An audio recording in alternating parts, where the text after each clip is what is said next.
پہنچائیں، اپنی بھی آخرت بنائیں، اپنے ماں باپ کی بھی آخرت بنائیں، اپنے بھائیوں کی بھی آخرت بنائیں۔ جو بھائی حلال کما کر اپنے بھائیوں کے اوپر خرچ کرتے ہیں اور انہیں مدرسے میں پڑھاتے ہیں۔ اللہ تعالی ہم سب کو اپنے دین کی صحیح سمجھ عطا فرمائے۔ اللہ تعالی ہمیں دین اسلام پر مرتے دم تک باقی اور جمے رہنے کی توفیق عطا فرمائے۔ آمین۔ اس کے بعد میں یہ عرض کرتا ہوں کہ قرآن کریم کی آیت 22 پارے کی آیت ہے۔ اللہ تعالیٰ نے اس آیت میں یہ فرمایا ہے، یا ایھا النبی انا ارسلناک شاہدا ومبشرا ونذیرا وداعیا الی اللہ باذنہ وسراجا منیرا۔ ہم سب کا ایمان ہے، ہم سب کا عقیدہ ہے کہ جناب محمد الرسول اللہ صلی اللہ علیہ وسلم اللہ کے سچے نبی اور رسول ہیں، اور سب سے آخری پیغمبر، آخری رسول ہیں۔ آپ کے بعد آخرت یعنی آپ کے بعد قیامت تک کوئی نبی اور رسول اس دنیا کے اندر آنے والا نہیں ہے، اور آپ صرف عرب لوگوں کے ہی رسول اور نبی نہیں، عرب قوم کے ہی رسول اور نبی نہیں، اس ملک کے ہی نبی اور رسول نہیں ہیں، بلکہ آپ پوری دنیا کے نبی اور رسول ہیں، پوری دنیا۔ کوئی امریکہ میں رہتا ہے، کوئی ہندوستان میں رہتا ہے، پاکستان بنگلہ دیش میں رہتا ہے، کوئی مشرق میں رہتا ہو، جنوب و شمال میں رہتا ہو، دنیا میں جو بھی انسان بستا ہے، آنکھیں کھولتا ہے، اس کے نبی اور رسول اس وقت میں اگر ہیں تو جناب محمد الرسول اللہ صلی اللہ علیہ وسلم ہے۔ وَمَا أَرْسَلْنَاكَ إِلَّا رَحْمَةً لِلْعَالَمِينَ۔ اللہ نے فرمایا ہے، اے محمد، ہم نے آپ کو پورے عالم کے لیے،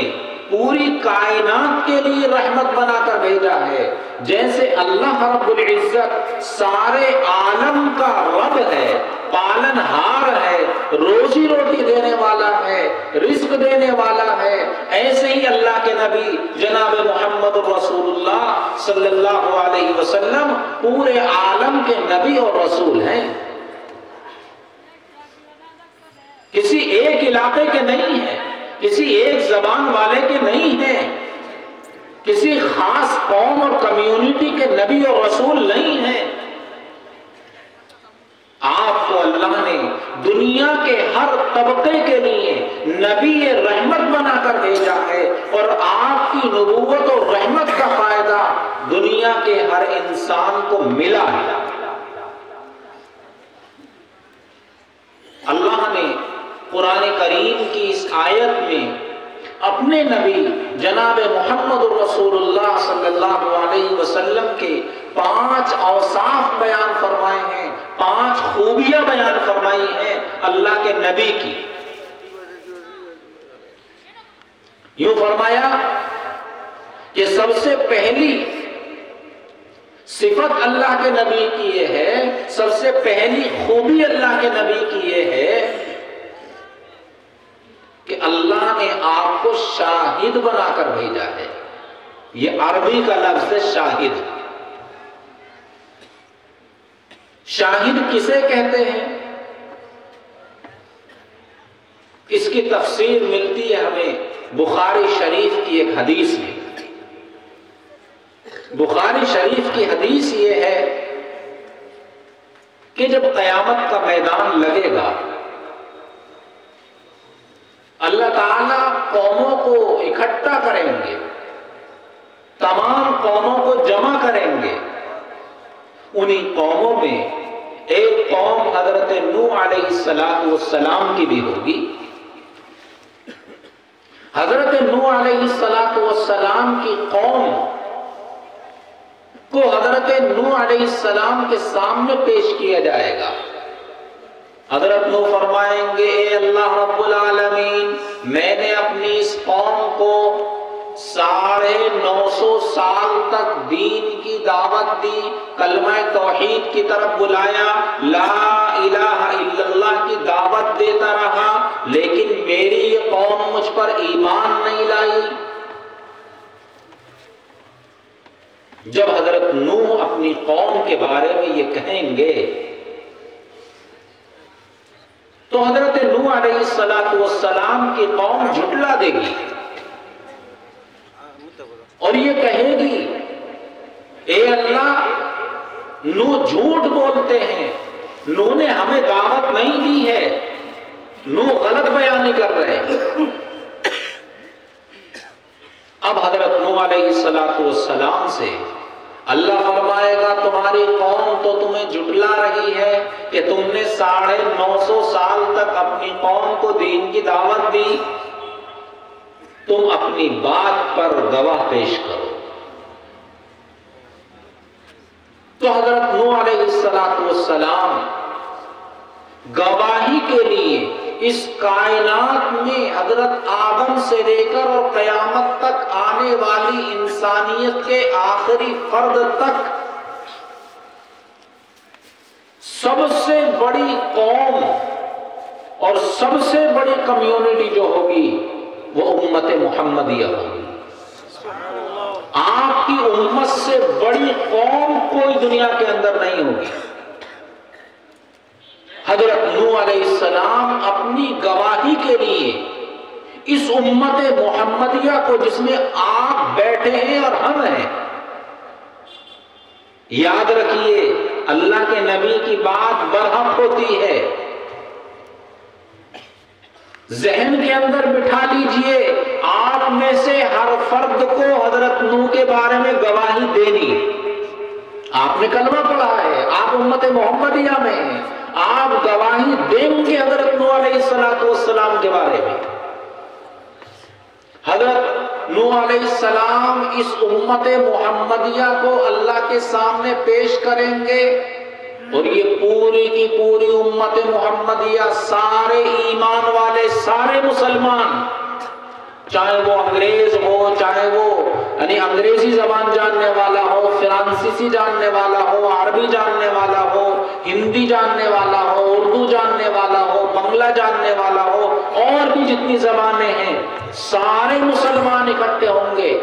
اور سب گواہی دیں گے ایک زبان ہو کر، اے اللہ، نوح جو کہہ رہے ہیں کہ میں نے 950 سال تک آپ کی دعوت دی تھی، اے اللہ، نوح سچ کہہ رہے ہیں۔ اللہ نے آپ کو اور ہمیں بھی شاہد بنایا ہے، گواہ بنایا ہے۔ اب جب امت محمدیہ حضرت نوح علیہ السلام کی گواہی دے گی تو حضرت نوح کی قوم کہے گی اے اللہ، یہ مسلمان کہاں سے آگے ہمارے خلاف گواہی دینے والے؟ مسلمان تو بعد میں پیدا ہوئے تھے، ہم تو ان سے ہزاروں سال پہلے آ گئے تھے دنیا کے اندر، انہیں کیا پتا کہ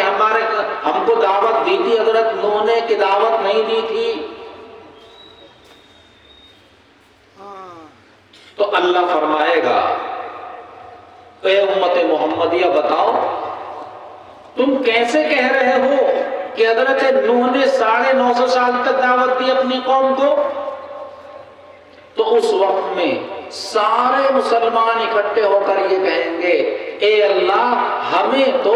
آخری نبی جناب محمد الرسول اللہ صلی اللہ علیہ وسلم نے بتایا تھا کہ حضرت نوح علیہ السلام نے اپنی قوم کو 950 سال دعوت دی ہے اور حضرت محمد آخری نبی ہیں اور تمام انبیاء کے امام ہیں، سردار ہیں، اے اللہ، وہ تو جھوٹ نہیں کہہ سکتے ہیں، انہوں نے جو کچھ کہا ہے صحیح کہا ہے، اس وجہ سے ہم گواہی دے رہے ہیں کہ حضرت نوح علیہ السلام نے اپنی قوم کو 950 سال دعوت دی ہے۔ اللہ حضور اکرم صلی اللہ علیہ وسلم کو سب کے سامنے جمع کرے گا، کھڑا کرے گا، اور اس وقت میں جناب محمد الرسول اللہ صلی اللہ علیہ وسلم اپنی امت کی بھی گواہی دیں گے کہ میری امت سچ کہہ رہی ہے، اور یہ بھی گواہی دیں گے کہ حضرت نوح نے اپنی قوم کو 950 سال تک دعوت دی تھی۔ تو شاہد کے معنی ہے گواہ۔ سب سے بڑا گواہ جو بنایا جائے گا، سب سے بڑا شاہد جو بنایا جائے گا، وہ جناب رسول اللہ صلی اللہ علیہ وسلم کو بنایا جائے گا۔ اس لیے اللہ نے سب سے پہلی آپ کی جو خوبی تھی بیان فرمائی ہے، یا ایھا النبی انا ارسلناک شاہدا، اور آگے فرمایا اے محمد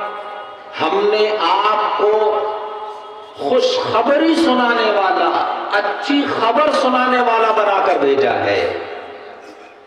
آپ دنیا کے اندر آئے، آپ نے انسانیت کو جو پیغام دیا، ساری دنیا کے انسانوں کو وہ پیغام دیا ہے، ساری دنیا کے انسانوں کو وہ بات پہنچائی ہے کہ اس سے اچھی بات کائنات کے اندر کسی کی ہو نہیں سکتی ہے۔ آپ نے لوگوں کو خوشخبری سنائی ہے، اے لوگوں اگر تم ایک خدا پر ایمان لاؤ گے، ایک خدا پر یقین رکھو گے، اگر تمہارا یہ ایمان ہوگا کہ نفع دینے والی ذات اللہ کی ذات ہے، نقصان دینے والی ذات اللہ کی ذات ہے، کاروبار چلانا، کاروبار گرانا، عزت دینا، ذلت دینا، مال دینا، دولت دینا، انسان کو کامیاب کرنا، انسان کو ناکام کرنا، انسان کی زندگی کے لیے خوشیاں میسر کرنا، انسان کی زندگی میں رنج اور غم پیدا کرنا، اگر کسی کا کام ہے تو اللہ رب العالمین کا کام ہے۔ اللہ کے نبی نے یہ بتایا، جناب محمد الرسول اللہ صلی اللہ علیہ وسلم نے یہ بتایا کہ جو بھی اللہ پر ایمان رکھے گا، اللہ کی صفات پر ایمان رکھے گا، وہ بندہ جنت کا مستحق ہے، اسے جنت کی بشارت دے دی۔ آپ نے جنت کے بارے میں بتایا کہ اللہ نے جنت کو ایسا بنایا ہے کہ نہ کسی آنکھ نے کبھی دیکھا ہے، نہ کسی کان نے اس کی خوبیوں کو سنا ہے، اور نہ کسی کے دل پر کوئی خیال گزرا کہ جنت کا ایسا نمونہ ہوگا، جنت کے اندر ایسی چیزیں ہوں گی۔ تو اللہ نے آپ کو خوشخبری دینے والا بنا کر بھیجا ہے، اور اللہ نے آپ کو تیسری صفت بیان فرمائی، اللہ نے آپ کو ڈرانے والا بنا کر بھی بھیجا ہے کہ آپ نے لوگوں کو ڈرایا، اے لوگوں اگر تم اپنے اللہ کی اطاعت نہیں کرو گے، اپنے رب کی بات نہیں مانو گے، اس کے احکامات پر نہیں چلو گے، تو اللہ تمہیں سزا بھی دے گا۔ اللہ انتقام والا بھی ہے، اللہ پکڑ بھی کر لیتا ہے، اللہ مواخذہ بھی کر لیتا ہے۔ اگر تم اللہ کی ہدایات پر زندگی نہیں گزارو گے تو یاد رکھو اللہ کی پکڑ بڑی سخت ہوتی ہے۔ اللہ نے ڈرانے والا بنا کر بھی بھیجا ہے آپ کو، اور آگے فرمایا وَدَاعِيًا إِلَى اللَّهِ بِإِذْنِهِ، اور اللہ نے آپ کو دین حق کا داعی بنا کر بھیجا ہے۔ داعی اسے کہتے ہیں جو خیر کے کاموں کی طرف بلائے، جو نیکی کے کاموں کی طرف بلائے، جو انسانوں کو برائیوں سے بچائے، اچھائیوں کے راستے پر لے جائے، گمراہیوں کے راستے سے بچائے، ناچ گانے کے راستے سے بچائے، فحش اور بے حیائی کے کاموں سے بچائے، شراب نوشی سے بچائے، نشے سے بچائے، بے عزتی سے بچائے، انسان کو حرام کام سے بچائے، حرام روزی سے بچائے، وہ در حقیقت داعی ہے۔ ایک ایمان والے کا مشن یہ ہونا چاہیے، ایک ایمان والے کا کام یہ ہونا چاہیے کہ اسے چلتے پھرتے اللہ کے دین کی دعوت دینی چاہیے، اس لیے کہ اللہ نے اس کے نبی کو داعی بنا کر بھیجا تھا۔ اور یاد رکھیے میرے بھائیوں اور بزرگوں، آج ہم نے یعنی مسلمانوں نے دعوت کو چھوڑا، دین کی دعوت دینی کم کر دی، تو آج شیطان ہمیں دعوت دے رہا ہے۔ یہ عجیب بات ہے، جب ایمان والا بندہ، ایک مسلمان اپنی ذمہ داری کو چھوڑتا ہے، دعوت کے کام کو چھوڑتا ہے، لوگوں کو خیر کی طرف بلانے سے بھاگتا ہے، تو پھر شیطان اپنا کام بڑھا دیتا ہے، شیطان اپنی طرف لوگوں کو دعوت دینے لگتا ہے۔ اور آج کی صورتحال یہی ہے کہ دیواریں آپ کو دعوت دیتی ہیں گناہوں کی، پوسٹر آپ کو دعوت دیتے ہیں گناہوں کی۔ آپ دیواروں پر دیکھ لیجئے، فحاشی کے، ننگی فلموں کے، تصویروں کے فوٹو لگے ملیں گے، اشتہارات ملیں گے آپ کو لگے ہوئے، وہ سب آپ کو گناہوں کی دعوت دے رہے ہیں، اس لیے کہ آپ نے خیر کی دعوت دینی بند کر دی، آپ نے اچھائی کی دعوت دینی بند کر دی، تو اب شیطان اپنا کام کر رہا ہے کہ لوگوں کو برائی کی دعوت دے رہا ہے، بے حیائی کی دعوت دے رہا ہے۔ آج ہمارا نوجوان صبح سے شام تک کام کرتا ہے، مزدوری کرتا ہے، لیکن اپنی محنت کے کمائے ہوئے پیسے کو حرام جگہ پر لٹا دیتا ہے، ناچ گانے اور فلموں کے دیکھنے پر خرچ کر دیتا ہے، بڑی بڑی فحاشی کی پارٹیوں پر خرچ کر دیتا ہے، ناچ گانے کی محفلوں پر اپنی حلال کمائی کو لٹا دیتا ہے، ویڈیو اور آج کل تو ایک بڑا فحاشی کا ذریعہ بن گیا ہے موبائل۔ اس موبائل کے اندر نیٹ کو ریچارج کرانے میں اور اس پر فحش اور گندی فلموں کے دیکھنے میں اپنے پیسے کو اور حلال کمائی کو ضائع کر دیتا ہے۔ تو اللہ نے اپنے نبی کی یہ بڑی خوبی بیان فرمائی تھی، داعیا الی اللہ باذنہ وسراجا منیرا۔ اللہ نے آپ کو ساری انسانیت کے داعی بنا کر بھیجا تھا، آپ نے انسانیت کا سبق سکھلایا ہے، آپ نے مالداروں کو بھی سبق سکھلایا ہے، آپ نے غریبوں کو بھی سبق سکھلایا ہے، آپ نے مزدوروں کی حوصلہ افزائی فرمائی ہے، جو لوگ اپنی محنت کرتے ہیں، کام کرتے ہیں اور مزدوری کرتے ہیں، کما کر لاتے ہیں، اپنے بیوی بچوں کا پیٹ پالتے ہیں، اللہ کے نبی نے ان کی حوصلہ افزائی فرمائی ہے، ان کی تعریف فرمائی ہے، اور پیشہ اختیار کرنے پر، کام کرنے پر، مزدوری کرنے پر اللہ کے نبی نے ان کو عزت سے نوازا۔ وہ مشہور حدیث ہے کہ پیغمبر علیہ السلام کے پاس ایک صحابی آ گئے، یا رسول اللہ کچھ دے دیجیے، ہے نہیں کچھ۔ اللہ کے نبی نے کام پر لگا دیا، فرمایا کیا ہے تمہارے گھر میں؟ کہا کہ گھر کے اندر تو ایک کٹورا ہے، ایک پیالہ ہے اور کچھ ہے نہیں، اور ایک کمبل ہے۔ اللہ کے نبی نے فرمایا کہ جاؤ اس کمبل کو بھی لے کر آؤ، اس پیالے کو بھی لے کر آؤ۔ تدبیر دیکھیے، وہ کٹورا منگایا، وہ پیالہ منگایا، اور آپ نے اسے بیچ دیا 2 درہم میں، اور بیچ کر 1 درہم آپ نے ان کے حوالے کیا، اور یہ کہا کہ جاؤ 1 درہم کا تو راشن لے کر آؤ، آٹا لے کر آؤ، چاول لے کر آؤ، اور اپنے بچوں کے کھانے کے لیے گھر میں رکھو، اور 1 درہم کی کلہاڑی خریدو، اور جا کر جنگل میں جاؤ، لکڑیاں کاٹ کر اسے بیچا کرو، اور 15 دن کے بعد مجھ سے ملنا۔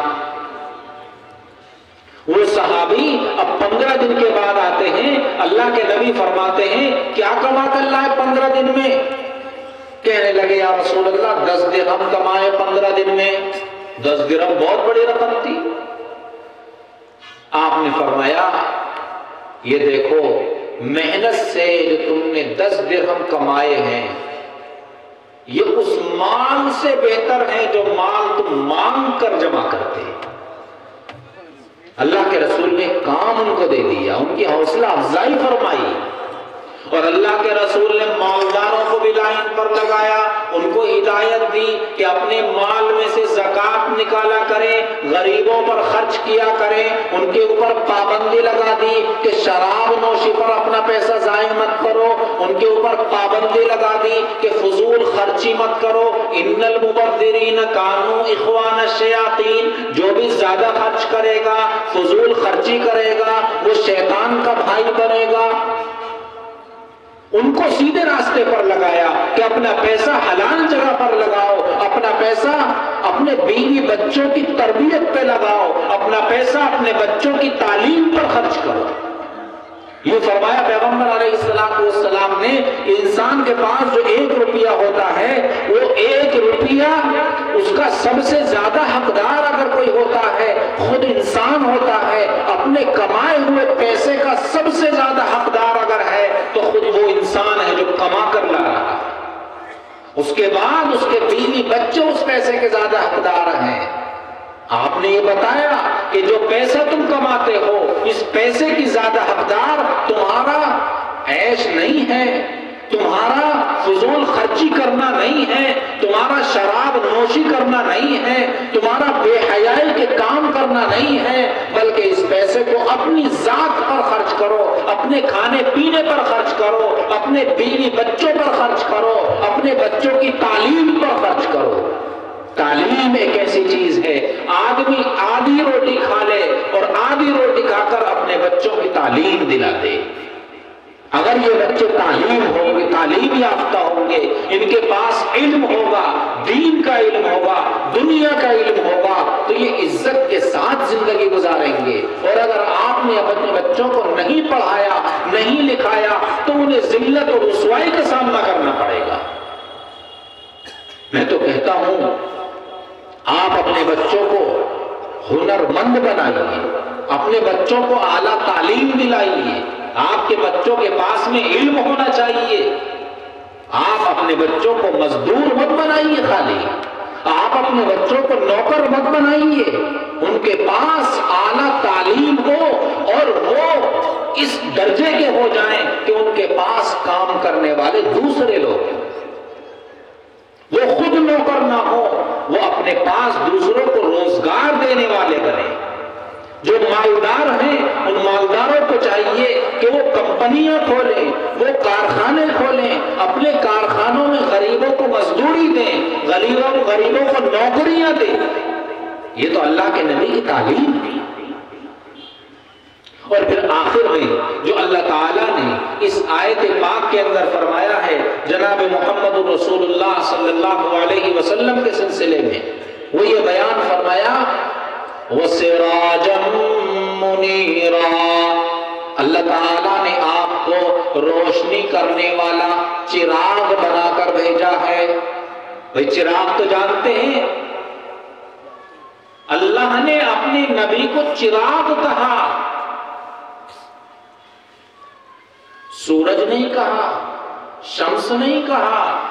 کیوں نہیں کہا سورج؟ اس لیے کہ سورج تک پہنچ